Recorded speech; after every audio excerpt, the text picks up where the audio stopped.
and they can still actually secretly, right, use their office to enrich themselves. This is not an unfamiliar idea. No, unfortunately happens every day all over the world. Yeah.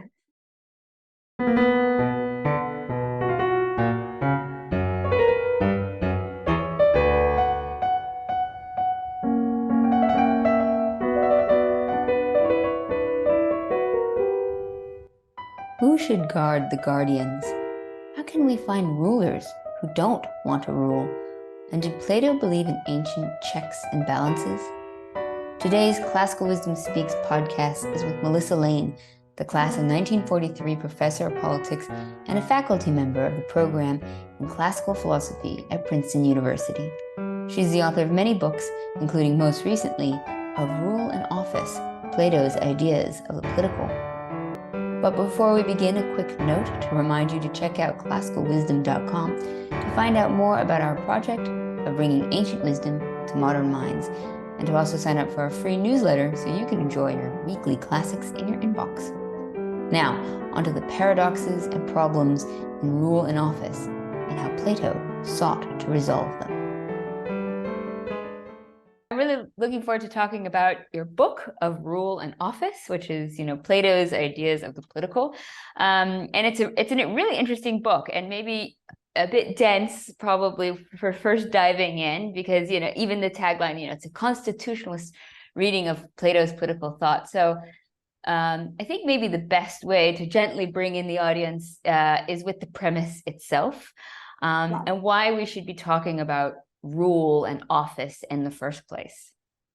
Yeah, great. So that's a great question. So I think of office as a species of rule. So let's just think of rule as kind of generically someone holding, in the first instance, political power over others. And that is, we can think of a kind of paradigmatic example of that as them being able to issue orders to the people over whom they're ruling.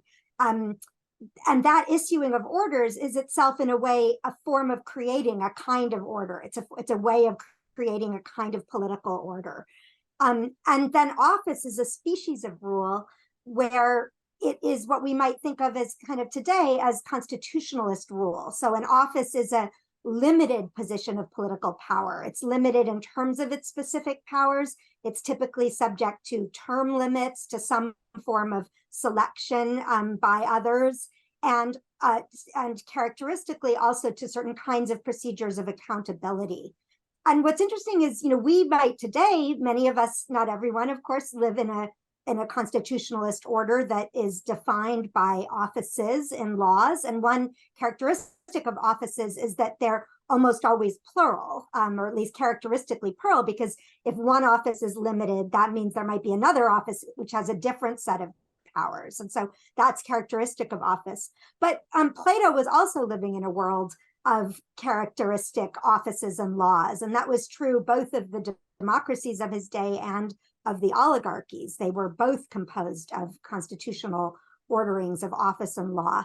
And so the premise of the book is that we can see in Plato's vocabulary and in the way that he deploys that vocabulary very clear references to those practices that show us that he was not just rejecting constitutionalist rule, which is what people have often thought, especially in the Republic. So Karl Popper, of course, famously said that Plato just wanted to ask the question, who should rule? And he really wasn't interested in the question of sort of how that rule should be organized, or specifically, as Popper said, how can we prevent rulers from doing too much damage? And my argument is actually on the contrary. Plato was profoundly interested in thinking about what was the purpose of office, what was its telos, its purpose, and how could political power, how could rule be organized to best achieve that telos? And he was putting his finger on some of the vulnerabilities of constitutional office holding, not because he thought that its purpose was wrong, or even necessarily that elements of its structure were wrong, but that they might ultimately be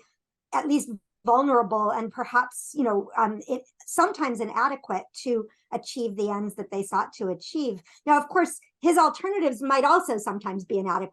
There's no guarantees here, but I think that what he was doing and what he can help us to do is to really kind of explore, well, what are those vulnerabilities, and what are we trying to achieve with constitutional offices, and are there Are there ways that regime could be improved? How do we think through those possibilities? Well, I just love that, thousands of years later, we could still be looking at Plato with fresh eyes and trying to understand on a new level and really think about the vocabulary again. And I think that's just, it's so wonderful that we can do that. And, you've just mentioned the vulnerabilities, and this is something you bring up in your book, is the Juvenile's conundrum, which I think is a really important aspect of rule to discuss, to try to figure out, to resolve. But maybe I'll let you, being the expert, kind of introduce the conundrum to begin with. So Juvenal's conundrum, which I've named after a much later Roman poet, and the question, which has sort of become proverbial, is who shall guard the guardians, or who will guard the guardians? And so that's often put as a kind of, it is a fundamental question of politics. Whoever you have at the apex of a system of rule, whether it's any kind of rule or office, the question is, how do you safeguard that rule? How do you prevent those people from going rogue, as it were, and using their powers for their own benefit to kind of inflict damage? And again, I think many people think that Plato just had no interest in that question, that his answer is just pick the perfect philosopher guardians, the philosopher kings and queens, especially in the Republic, and let them loose. And that's the end of the story. And what I want to argue is no, again, on the contrary, the institutions and the way that the Republic proposes that a city would need to be set up is actually profoundly marked by the need to guard the guardians. And we can see that in the institutions of the Republic itself, and we also see it in more familiar to Plato scholars in another one of his dialogues, the Laws. And we can talk about the differences between those. But again, my argument is far from sort of turning his back on that question, even in the Republic. I think Plato is deeply concerned with how to answer it, and really seeing that offices alone, while they may be part of the answer, can't be the whole story, because you can still ask Juvenal's question even about offices. You can have elections, you can have lottery, you can have term limits, and you still can't guarantee just by those procedural means that people will actually use their powers for the good of the ruled and not for their own benefit and enrichment. What are some of the values and vulnerabilities of the office holders? Yeah, well, so one of the value is this ideal, which I call a service conception of rule, and I adapt that phrase from modern philosophy of law and political philosophy, Joseph Raz, who has the idea of a service conception of authority. And so the key idea is that difference between a ruler serving their own interests or their own good and serving the good of the ruled. Now, of course, part of what's so profound about the Republic and Plato's thought more generally is that, he's going to have a huge metaphysical theory of the good. It's very complex. It, requires profound education in order to fully grasp it. But what I want to say is, just when we're thinking about politics, we can go a very long way in thinking about the values of rule, to pick up on that first part of your question, just by holding on to that difference between serving the good of the ruler and serving the good of the ruled. We can just kind of intuitively understand that difference. And that's really the heart of his political thought is, again, how do you safeguard that the order of rule really aims at the good of the ruled? And then the question is, well, so what are the vulnerabilities? And there's maybe two different vulnerabilities. The more familiar one would be corruption, right? So use that as a kind of label for the ruler uses their powers to serve their own good. And of course, you can see that in office holding. You can put someone in office through election, they can have a term limit, and they can still actually secretly, right, use their office to enrich themselves. This is not an unfamiliar idea. No. Unfortunately happens every day, yeah, all over the world. Yeah. Now, there's also a more unfamiliar thing that Plato is concerned about paradoxically, which is that he's concerned that paradoxically what that means is the people that you want to rule, that ideally should rule, have to be people who in some sense don't want to rule. Because if someone is eager to rule, they're going to be eager to use their powers potentially to benefit themselves. That's a kind of clue that they might be vulnerable or liable to corruption. It doesn't mean they necessarily will be, but they might be.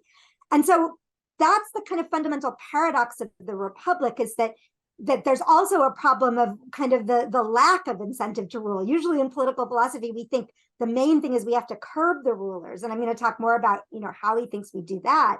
But he also thinks that we also have to worry about how are we going to get them to rule. And that's a kind of interesting, problem that I think, given the logic that he sets out, it's worth kind of taking seriously. But what I wanted to say about the vulnerability, the more familiar corruption vulnerability, is that, again, this is a familiar concern in constitutional regimes of the time, right? Their answer was largely have these accountability mechanisms at the end of someone's term of office. Plato's answer is much more kind of far-reaching. It's deprive them of the literal possibility of enriching themselves. Do that by passing laws. So he explicitly uses the vocabulary of law. For example, at the end of book 3 and the beginning of book 4, have laws which deprive the potential rulers, these office holders and the senior philosophers, deprive them of the possibility of owning any private property or any significant land or wealth, and even deprive them of the possibility of sort of knowing who their family members are, because what's the typical reason people might be corrupt? It's often to enrich their children and to sort of perform nepotism. So it's a very far-reaching answer. And what's really interesting about it is, again, this is kind of in plain sight, but I think we haven't thought enough about what it means. What that means is these office holders and rulers are dependent on wages that are paid by the people over whom they're ruling. And this is, again, absolutely explicit in the text. He uses the language of misthos as the Greek word for a wage, which is also used in the case of like paying a wage to mercenary soldiers. It can be used for day laborers. So it's a very marked word. And so that's a kind of marking of the service conception, right? Who's paying the wages of the rulers? It's the people over whom they're ruling. And yet I think Plato is really interesting on this because he's kind of aware of that there's a paradox here again. You need the rulers to feel that their job is to serve the good of the ruled. But you also don't want necessarily, when you have people in place, there can be a pathology of too much of a sense that the people being ruled say, hey, we're paying your wages, we don't have to do what you say, or, we're just going to recall you every time you do anything that we don't like, or something like that. And that can, as we've seen in, democracies today, and also could be seen in Plato's day, that it is itself a kind of pathology, because the point of paying someone wages to rule is that they then have to do the ruling. You need people who are actually able to give the orders and have, and do the ordering more broadly. So I think Plato is very, very sensitive to this in the heart of the Republic, that we want the rulers to see themselves as serving the good of the ruled, in some sense, as kind of their servants. And in the Statesman, he actually makes great play with the idea that you would find the ideal statesman sort of, you might confuse them with people who are literal servants or slaves in his language, because of that role. Whereas usually you would think, oh, the people who rule, they're the masters, they're kind of in charge, but they have to see themselves as the servants. And yet he also is really concerned to preserve the idea that, ruling is a kind of ordering. There are rulers and there are ruled. That doesn't mean they can't, you can have different kinds of orders in which they change places. They rule at one time, they're ruled at others. In his system, that happens through age, which also was actually very characteristic of many Greek constitutions. But he's really kind of attuned to the heart of that paradox, that if we go too far with that servant model, we actually kind of undermine the very purpose of rule kind of in the first place. Yeah, well, I mean, I can see how that can become difficult, because if you have a politician that just pandering to the crowd, for instance, they might do something that's popular but not necessarily good for the state. Because I mean, there's plenty of times historically when you sort of have this movement of a mob or a belief system that isn't actually going to benefit long-term the state, but just becomes popular temporarily. So sometimes a truly good statesperson would have to make unpopular decisions for the health of the state, you would imagine. Exactly. And I think that idea of, a time of office is also really important. And again, I think that's even in the Republic, right? It's, 30, even if you held it for 15 years, that's still not a life position of holding those offices. And I think what's important about that is, like, you have to kind of have the time to do the office holding or to do the ruling. If every act that you take, you're immediately sort of, kind of called on the carpet and in danger of being removed from your office, then you can't, it's not just that you can't take any unpopular decisions. In some sense, conceptually, you really can't take and enforce any decisions at all. So that would sort of push it to an extreme. And I think Plato is, kind of calling that in a way to the reader's attention. I think as a general rule, it's always a bad idea to dismiss Plato, Yeah, no, absolutely. Absolutely. I've had a lot of conversations kind of around this topic with Massimo Pigalucci. He wrote The Quest for Character, and we've talked a lot about this and the relationship between Socrates and Alcibiades and all this, and this idea of the need to limit power. And I remember one time bringing up, well, yes, that kind of cliche of absolute power corrupts, absolutely. And he kind of made the point, well, never really did anybody have complete absolute power. And I was just kind of curious to what you thought about that, and if that was ever acknowledged in Plato, that we like to think of these kings and emperors having this absolute power, but there were always some levels of restraint. Very few moments ever in history has there been somebody who could just do whatever they wanted with zero consequences. Right. Great. That's a great question. And maybe we can look at it kind of from 2 points of view, like the ideally good ruler in a sense, and an ideally bad ruler, an unideally bad ruler. So Plato in The Statesman, which is another dialogue less well known than The Republic. It's actually the dialogue that I started my career working on and have continued to work on and have a chapter about also in the book. So The Statesman is interesting because unlike The Republic, in The Statesman, he just doesn't concern himself at all with this question of the natural person who would be suited to rule. And instead, he just really focuses on this question of what is the role of ruling? How do we see what a ruler would have to do? And one of the really interesting things that comes out there, so he has this idea of ordering and giving orders. That's fundamental to it. But also, and when we see this in The Statesman, we also see it then again better in The Republic, where it also is, but it's really explicit in The Statesman. The second thing is the ruler has to care about the good of the ruled. They have to be oriented towards caring about it. And the language of caring is really explicit, actually.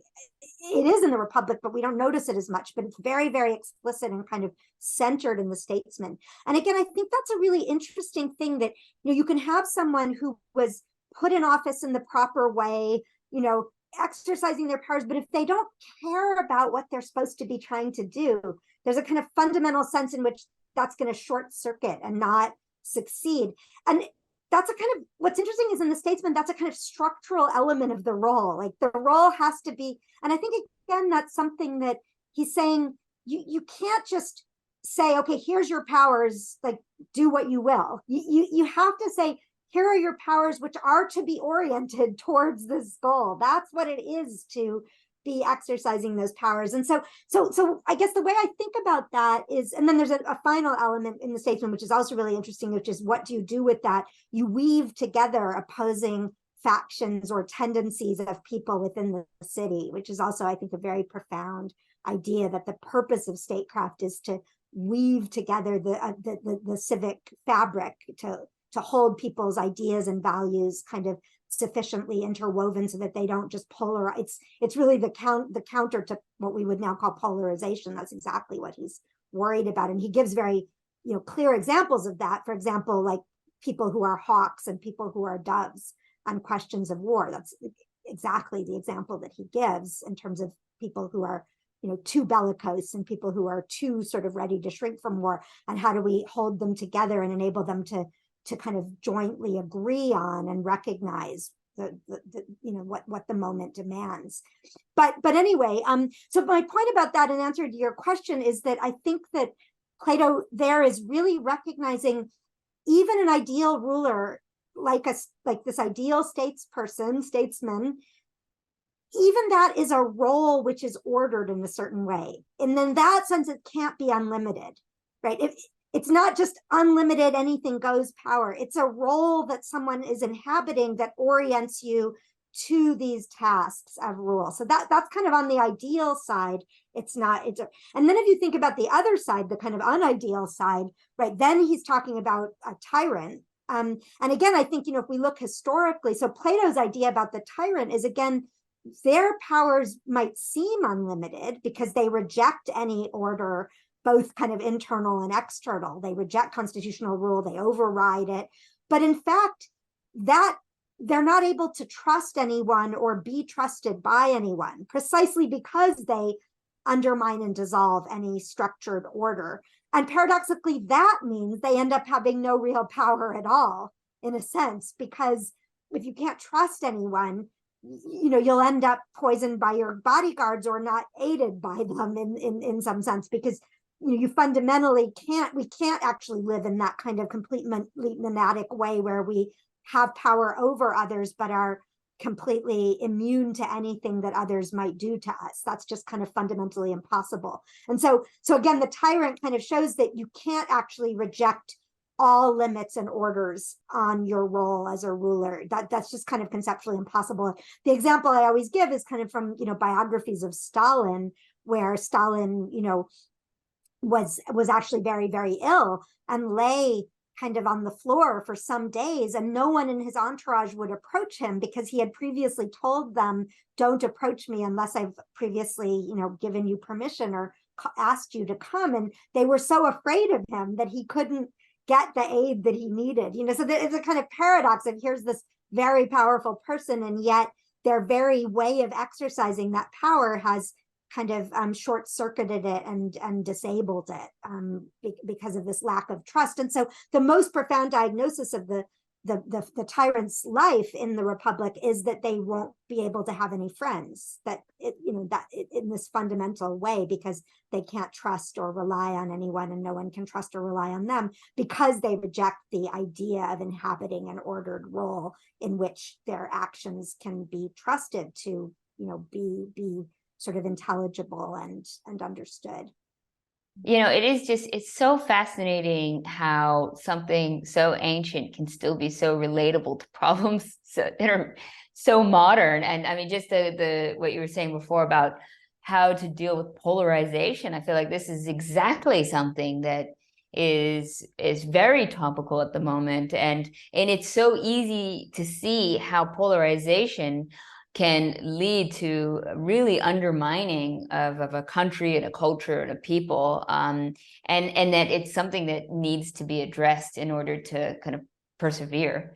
So I think that insight of Plato's, and again, because the statesman isn't so much read, that feature of it, I think, hasn't been really kind of fully appreciated. I mean, by statesmen scholars, I think it has been, but when we think about Plato's political teachings, the idea that he teaches the profound danger of polarization, and that the goal of politics has to be to reconcile that and to prevent it. I think, and he talks about doing it through education, common values, and also through kind of physically bringing people together. So the example in the Greek context, actually, which is a patriarchal but kind of interesting, is actually people marrying people from the children of the other faction should intermarry. And he's aware that people will pull apart, in otherwise, kind of, if they don't have those sorts of very personal relationships with each other, which are kind of symbolized by that. And again, there are these amazing statistics in the United States, quite terrifying, that, and I don't have them now to my fingertips, but the Pew studies that showed that in the 60s, many, many more Americans said they didn't mind if their child married someone from another political party.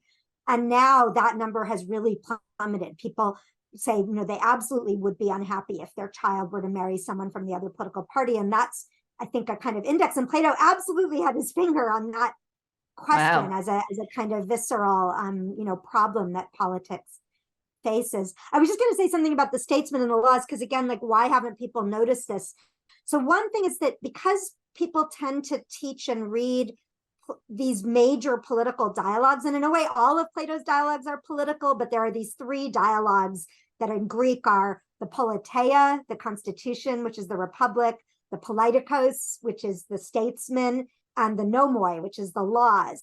And so these three really major political dialogues. And because we tend to read them in that order, which is the presumed order in which they were composed, therefore, because the language of office is much more muted in the Republic, people think, oh, it's only when he gets to the laws. Now suddenly he's doing his second best thing, and now he's thinking about constitutions and office.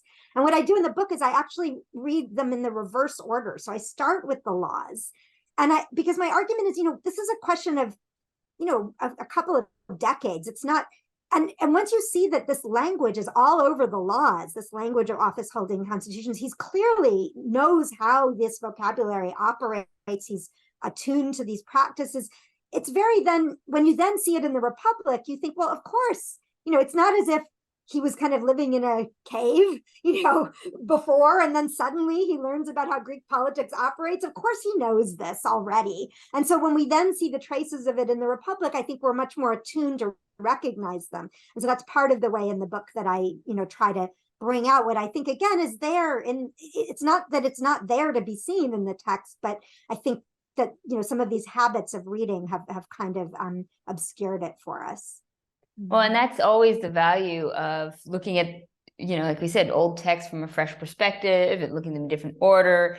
You're going to be able to see insights that you might not have otherwise. So I think that's wonderful. And I love one of our missions at Classical Wisdom is always to show how applicable this ancient knowledge is and how it is useful today. So I do like the ideas, just going back a little bit, about how we can kind of, address polarization. And one thing I often say, even when having conversations with people about very difficult subjects, is that concept of telos is to start off initially with the shared goal of what you're trying to accomplish, whether it's addressing violence or homelessness or things like, when a lot of times people I don't realize that the very end goal is often shared, and it's just the route of getting there can be extremely different. But if people are able to see that they have that same shared goal, then it's a way to get there.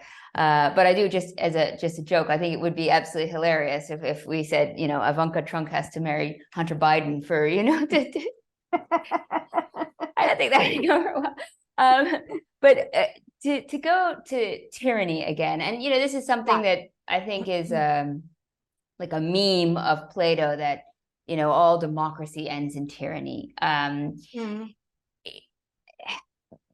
did Plato view the tyranny as well as anarchy? Did he see them ever as being inevitable or something they had to be fought against to not happen? How is that perception? Yeah, so I don't think, I mean, in book 8 of the Republic and book 9, there is this story of, okay, so we've had this discussion of what I think is the ideal regime of the philosopher ruling. Now, some scholars who I also really respect think there are signs that we should be skeptical whether that's the ideal, but just let's posit that's how I'm interpreting it.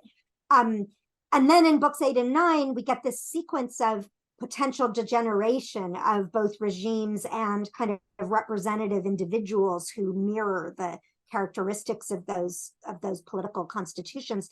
And so, as you say, in that, the sequence is it's actually a kind of timocracy, which is clearly presented as a kind of version of Sparta, then an oligarchy, then a democracy, then a tyranny. And there's a kind of dynamic story which is told of how one transforms into the other. And one of the things that I've argued in previous work and in this book is that at the heart of that sequence is actually a kind of degeneration of the way in which rule and office operate. So rule and office is, again, central to understanding that. And in particular, the change, and so part of that is, even from the beginning, once we lose the idea that the goal of rule is to serve the ruled. So already in the timocracy, this, as it were, let's say the Spartan-like, militaristic kind of regime is really aiming at its own benefit, and they're exploiting the subject peoples under them, which in fact, was true. So in a way, you might say, well, so from one point of view, already game over, right? All of these regimes are not aiming at the good of the ruled. So in a sense, they're all equally bad in that way. But one of the other things that that sequence brings out is that nevertheless, if you have some kind of order of office holding, and again, the language of office is very marked in constitution in each of these until we get to the tyranny, which is a different thing, which we'll get to. But in a sense, as long as you have some kind of order in which these roles of office are respected, there might be some hope that you could turn things around. And he even again says, again, this is a very modern example, he says explicitly in the case of the oligarchy, these oligarchs who are put into power because they've passed a certain kind of threshold of wealth, but when they're in power as office holders, they could pass a law to prevent the bankruptcy of the young. And if they did that, it would kind of stabilize their constitution. So that would be acting kind of in their role qua office holder. But if they don't do that, they act in their role sort of qua natural wealthy person, and they want to keep bankrupting the young. I mean, it's a really interesting, again, like this intergenerational conflict, of kind of the wealthy people who are kind of, what's the word, keeping all these opportunity hoarding, they're hoarding these. Anyway, so when we get to the democracy, to the tyranny, one of the fundamental things that happens is that he portrays, and again, it's a kind of caricature, or it's a view of like tendencies within democracy. I don't think this is a portrait of, an actual democracy, but it's sort of, this is what it could, you can see tendencies that could push it in this direction. And the key point is that the people stop being willing to respect the office holders and to obey them and to obey the laws. And again, that's said explicitly. So and that's what we were talking about earlier, right? If you can't really have the value even of any kind of political order that could protect any kind of value, if people aren't willing to actually respect those who are in office, then the office itself is kind of undermined. And so I call this a kind of shadow play of office, of rule and office, because the democracy kind of pretends, it goes through the motions, it elects people and chooses people by lot, and they're put into offices. But then Plato says, people don't feel like obeying them, they just don't obey them. And of course, there were examples of people fleeing prison, which is what, Socrates is urged to do in the Crito. Wealthy people or people with wealthy friends could just flee prison, and, the democracy would turn a blind eye to that. And Socrates, refuses to do that. But anyway, and so even in the democracy, though, at least there's still the shadow play, right? So you can sort of, again, look at it from both perspectives. In a way, the shadow play means that the value of rule is being hollowed out. But then you get to the tyranny, and in the tyranny, there is no rule, no order of rule at all. There's really no rule anymore at all. And so paradoxically, tyranny, which we might think is the kind of excess of power and rule, actually ends up being tantamount to anarchy, which is in Greek anarchia, which is the absence of any rule and order. And so paradoxically, tyranny kind of collapses into anarchy for Plato at the end of the day. And is there a way to build up from that anarchy again? Is it cyclical? I mean, so, it's interesting. Plato doesn't describe the cycle. Much later, Polybius kind of would adapt something like this idea when he's thinking about history, looking at the growth of Rome in particular. He's writing at the time of Rome's rise in Greek. So there are cyclical versions of something like this story. That's why I'm so interested in that remark about the bankruptcy thing in the oligarch, because that does seem to me to suggest at least a stabilization, at least temporarily, kind of, but I think, it is also true that even the ideal regime at the beginning, as I read it, right, even that is flawed. Ultimately, it degenerates. So it's not that he's saying that even when we have all of those safeguards and all that education and all of that, it can still go wrong, right? There are no guarantees in politics. But I think that's an important, I think sometimes we put, maybe not so much these days, but until recently, we put too much faith in liberal democratic institutions and kind of tacitly thought that they were the end of history, even if we didn't actively subscribe to that. And I think Plato is saying, any one of these regimes can deteriorate. Like, there are the seeds of disintegration. If you're not concerned with that safeguarding, getting the people in, making institutions so that they really point to the achieving of the telos, it can go wrong. And that's true of his regime too, but he's equally turning it back on us and saying, but it's also true of your regimes. Don't just look at my regime and see its Achilles heel. All these regimes have these Achilles heels. Yeah, I suppose there's no system that is invulnerable to entropy, that we can't ever find like, okay, this is it, problem solved. I mean, I think Yeah, that no, I think that's really important again. And I think, again, it's important that that's part of his message, right? And that, again, I think absolves him of this, kind of ideal, oh, I'm just going to say the wise people should rule, end of story. That's not at all what he's saying. He's saying, no, that's really hard. It's really hard to get those people. It's really hard to make sure they're not corrupted. It's really hard to kind of maintain these institutions. And ultimately, they will be vulnerable, even these institutions. But what they're trying to do is the same telos, as you said. Actually, it's the same telos, he agrees, which is what Greek accountable constitutional office holding was trying to do in democracies and oligarchies.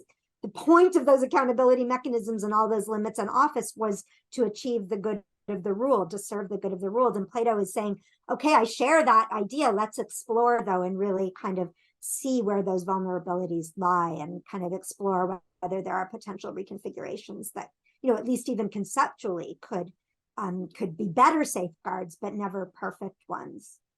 Well, and I think that's really an important takeaway, that we should always be looking to see what these vulnerabilities are, always thinking of finding the checks and balances, and always working to have a political system that where they are public servants and they are held accountable, because accountability is pretty key.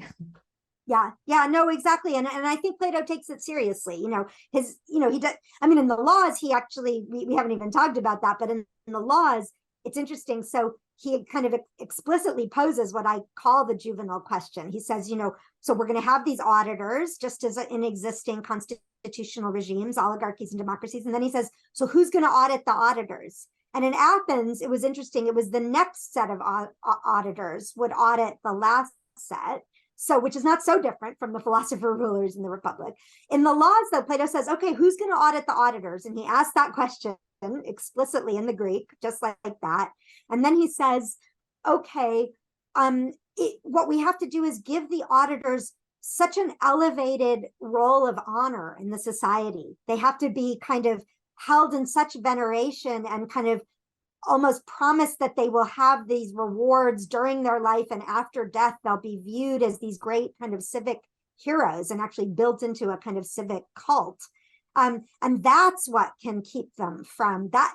Paradoxically, that's what audits them, is that they have those incentives. So he's also aware of the value of incentives. It's not just the prohibitions as in the Republic and the laws. He looks at the role of honor as a way of kind of maintaining that, and that people won't want to be seen publicly to fall from those kind of elevated standards. They'll want to be worthy of their roles. Now that of course depends on that you got good people into the auditing roles to begin with, but even then he still asks the question, right? Who's going to audit those auditors? You still don't say, they're just, and again, there's a role for the wider public in kind of this public opinion, which is meant to put pressure to hold these auditors accountable in a broad kind of sense. Now, the last question, because you've already been so generous with your time, and just to follow up with that, is this idea of honor. And I'm regularly bringing up the difference between, say, a politician and a statesman, and I think unfortunately our current culture is very cynical, well, maybe rightfully, regarding leaders and the rulers and the office holders. Is there a way to bring back honor or accountability when maybe that, I mean, is that ever addressed? What happens when there isn't the sense of honor? Yeah, I mean, I think it's challenging. I think, one of the interesting things about these Platonic dialogues is that I do take this seriously in a way, but it's also not a totally satisfying answer to your question, is that I think he only puts his faith in these institutions and these kind of ideals and, incentives and prohibitions and all of that kind of when they actually succeed in working. Like it's only if people actually do honor the right things and seek honor for the right reasons and do only rule for the right reasons and not for the wrong ones, it's only then that these regimes are ideal regimes or second best good regimes. he isn't saying like, if you just have these institutions, but then they all go awry and, people run amok, but they're still good. No, in that case, the whole thing has kind of failed. And so that doesn't give us a recipe of what to do. But, but I mean, maybe I can end with something I wrote in an earlier book, which I think, so in an earlier book, I have a book called Eco-Republic, where I more explicitly sort of adapt Plato's ideas about how people's psyches and the structures of society and the values and institutions of society can be self-sustaining and mutually supporting. And I kind of draw from that in order to address the climate crisis. But one of the things so my argument there is not that Plato was thinking about ecological sustainability, but that this stability of the values of an individual and the values of the city, as it were, have to be mutually self-supporting. And one of the things that I said there is that I do think that it's possible to sort of adapt Plato and think, okay, so maybe these values don't only have to come from the top. Maybe anyone can sort of start the ball rolling. And this is not so alien to Plato, because he does have the idea of maybe a small band of philosophers, or if some chance should transpire that someone, should be able to come into power who has the right values and not be corrupted. And, they talk about that explicitly in book 6 of the Republic. And so I think that idea that, it's possible to kind of start a revolution of values with a small group of people who, can be exemplars and help to, maybe through self-sacrificing actions, and I don't discount how difficult that is, can actually kind of start a snowball of value change and potentially institutional restoration. And I don't think that's an alien idea to Plato. Again, though, he would say there's no guarantees. He would use the language of chance or sort of good fortune, to describe that. And, but maybe we can sort of help that on its way. We need to start a revolution from our head. Yeah, exactly. And heart. Yeah. Thank you so much, Melissa. Thank you so much. This was a wonderful set of questions. I really enjoyed the chance to talk to you.